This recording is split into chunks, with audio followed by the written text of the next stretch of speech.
And nobody would even know who the fuck Karrahboo was if it wasn't for me. What are we talking about, bro? Alright guys, thanks for tuning in and welcome back to my channel. So I'm sure you've all heard about the Lil Yachty and Karrahboo and Mitch drama. He recently crashed out on Live, but finally addressed why Karrah was kicked out of Concrete Boys. So let's start at the very beginning. Lil Yachty would form a group called the Concrete Boys. The female artist would quickly be the standout of the group after her On the Radar freestyle, which we now know was written by Lil Yachty, would go viral. Ain't no nigga that I trust to knock off the dust. Walker got sack under my arm, cause stacking up a must. I crushed the perk into the tuss, too beat up the fuss. Move like a boss, I'm not like them, they doing such and such. She would gain major popularity after the On the Radar freestyle, with many saying that she was the star and standout of the group. Of course, the girlies loved her, but surprisingly, a lot of men took a liking to her as well. Then there were the people that could tell that this was obviously curated. I mean, first off, if you actually listen to Lil Yachty, you could hear him in those bars. She also used to be his assistant, so I just always thought this was a play from the get-go. Talk about how you actually got into even doing music. I was your assistant. I was both assistant, and we was at this thing, cause he was in this movie. What's that movie called?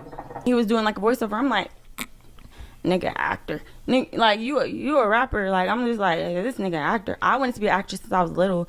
So then I was like, I mean, his face says it all. And in this moment, we knew that this character was clearly created. I was like, okay, so he could be an actor because he's a rapper. So I was like, I want to be a rapper and try to be an actress from it. Then the podcast would take a weird turn and get a little awkward when they brought up her saying the N-word. I'm annoyed how every day somebody's commenting, why do y'all keep letting her say nigga? Or they'd be like, can you stop saying that? Stuff like that, you know? Yeah. So why don't y'all go ahead and defend me to everybody right now? That won't happen.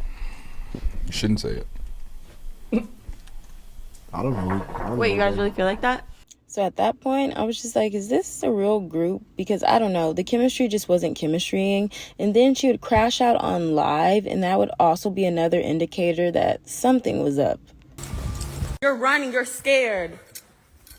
He's scared. Huh? And that's y'all president. That's who y'all look up to. Y'all talking about one night this, one night that. The fuck? He can't even last one round. Like... So they would come out and say that she was just playing, but many would start to speculate and wonder if the two ever had a romantic past, because I mean, why would you say that about your boss? Now, I wasn't buying that she was just playing because this was clearly a crash out, but people were still rocking with her, while others were just trying to figure out if this was an act, because I mean, all we really knew about her was that she was Yachty's former assistant, and old pictures of her with Lucky and Playboy Cardi would resurface, but there was still no real catalog or indicator that she ever really wanted to be a rapper, so some people were still hesitant to believe that this was real, especially since it's a known fact that Lil Yachty has written for the City Girls and Drake. But the truth would slowly start to come to light when Karrah would announce that she was leaving the group and also unfollow majority of the members. I don't want to say this. I'm going to say this shit one time, right? We have split ways with Karrah as far as this concrete shit. I don't have anything really bad to say or anything good to say. So him saying I don't have anything bad to say or good to say let me know that this probably was not a good split. But even with her splitting from the group, people were still rooting for her and hoping for the best with her rap career, as well as wanting to know the real reasoning for her leaving. But when Yachty would receive a lot of backlash for how he spoke to his best friend and co-host of his podcast, A Safe Place, on their recent episode with guest Key Glock, all of the negative comments about how he treated Mitch in that episode would soon lead him to crash out on Mitch and Karrah when someone would say, I see why Karrahboo left. Then someone would say, OMG, so they was being fake towards her.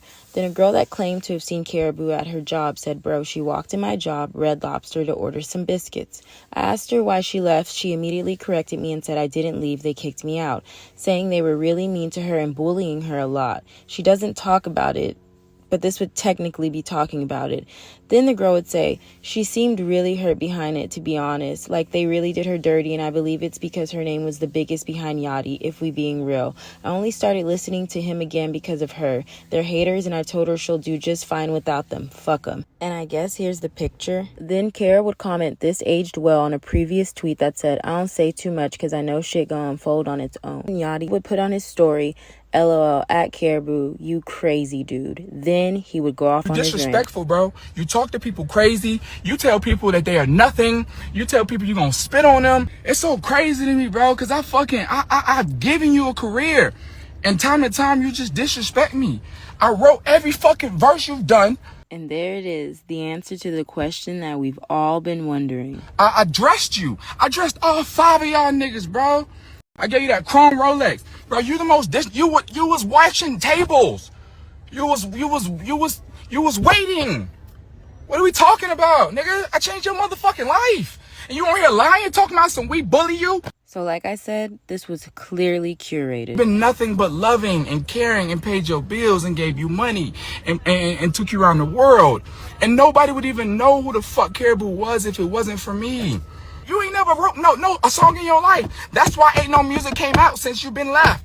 Cause you ain't got no music. Cause you can't rap. What are we talking about? And I wasn't gonna say nothing. On my mother's life, I was gonna let you go live your life and go get a new writer and go get a stylist and go do you. I wasn't gonna speak on you. He would then speak on how she hasn't made any revenue from streaming but actually put them in $900K debt. He would also speak on how horrible of a person she was, and then he'd say this. I ain't wanna do no motherfucking podcast, nigga. I'm a motherfucking rapper, nigga. Got millions of dollars. I don't need to talk to other rappers. Now that part of the rant was clearly aimed at Mitch, but it's clear Yachty is tired of helping and putting people on and them not even saying thank you. Then Yachty would still be on Demon Time and drop the reference track to the On the Radar Karrahboo freestyle that he wrote. Nigga that I trust to knock off the dust. Or with that sack under my arm, stacking up a must. I crushed the perk into the tusk, too geeked up to fuss. You like a boss, I'm not like them, they doing such and such. So he actually wrote it word for word, like he said, and like most of us kind of knew. But this just makes the lyric breakdown that much more funny, knowing that she didn't write any of it. Ain't no nigga that I trust to knock off the dust. Walk with that sack under my arm, cause stacking up a must. Basically what I'm trying to say here is, I'm not gonna let y'all fuck.